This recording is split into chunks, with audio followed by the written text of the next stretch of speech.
வணக்கம். இந்த வீடியோவில் பொங்கல் எப்படி செய்கிறதுன்னு பார்க்க போகிறோம். வாங்க வீடியோக்குள்ளே போகலாம்.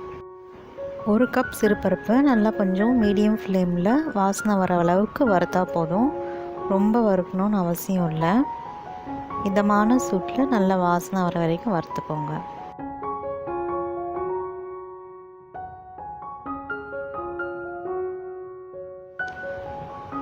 இப்போ சிறுபருப்பு நல்லா வாசனை வர ஆரம்பிச்சிருச்சு. இது செவக்கணும்னு அவசியம் இல்லை, நல்லா கொஞ்சம் வாசனை வந்துச்சுனாலே போதும். இப்போ நம்ம ஸ்டவ் ஆஃப் பண்ணிடலாம்.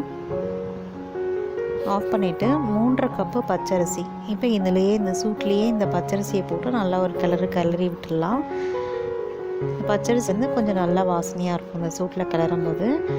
இது கொஞ்சம் நல்லா ஆற வச்சுட்டு அப்புறம் நல்லா கழுவிட்டு வடிகட்டி ப்ரெஷர் குக்கரில் வச்சுருங்க.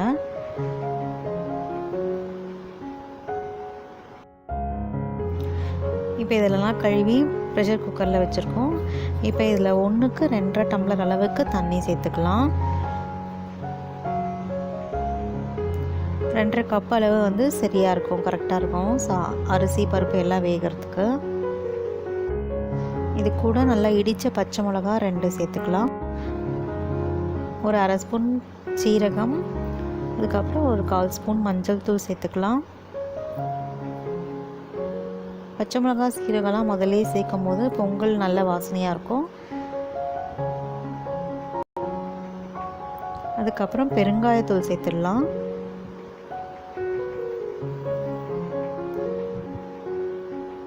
இதுக்கு தேவையான அளவு உப்பு சேர்த்துடலாம். உப்பு சேர்த்து நல்லா கலந்து விட்டுடுங்க.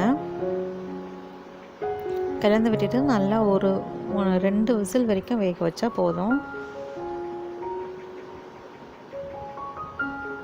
இப்போ இதை நல்லா கலந்து விட்டுட்டு ஒரு 2 விசில் வர வரைக்கும் நம்ம வேக வைக்கலாம்.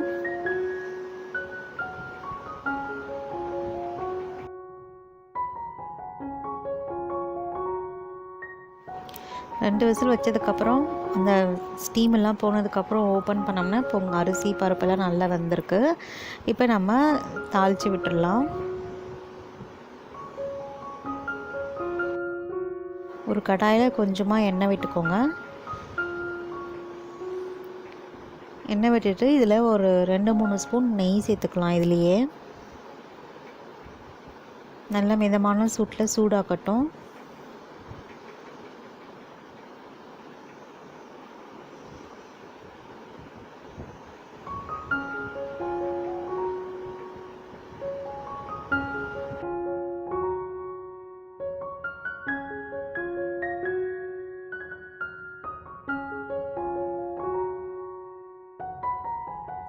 இப்போ எண்ணெய் சூடாகிடுச்சு. முதல்ல முந்திரி சேர்த்துக்கலாம்.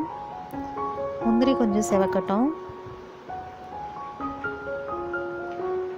மிளகை வந்து நல்லா இடித்து போட்டுக்கோங்க, அப்போ தான் அங்கங்கே வாயில் கிடைக்காது, குழந்தைங்க அப்படியே சாப்பிடுவாங்க, இல்லைன்னா எடுத்து வச்சுருவாங்க. இடித்த மிளகு சேர்த்துக்கலாம். அதுக்கப்புறம் கொஞ்சம் சீரகம், கருவேப்பிலை, இஞ்சி நல்லா திருகி வச்சு சேர்த்துக்கோங்க. தாளிப்பை பொங்கலில் சேர்த்து நல்லா கலந்து விட்டோம்னா நம்மளோட பொங்கல் ரெடி ஆகிடும். நல்லா கலந்து விட்டுக்கோங்க. கொஞ்சம் ரொம்ப திக்காக இருக்க மாதிரி இருந்தால் கொஞ்சமாக தண்ணி சேர்த்து கலந்து விட்டுடுங்க. கலந்து விட்டிங்கன்னா நம்ம பொங்கல் ரெடி ஆகிடுச்சு. சுவையான பொங்கல் ரெடி ஆகிடுச்சு. நீங்களும் இதே மாதிரி ட்ரை பண்ணி பாருங்கள். நன்றி.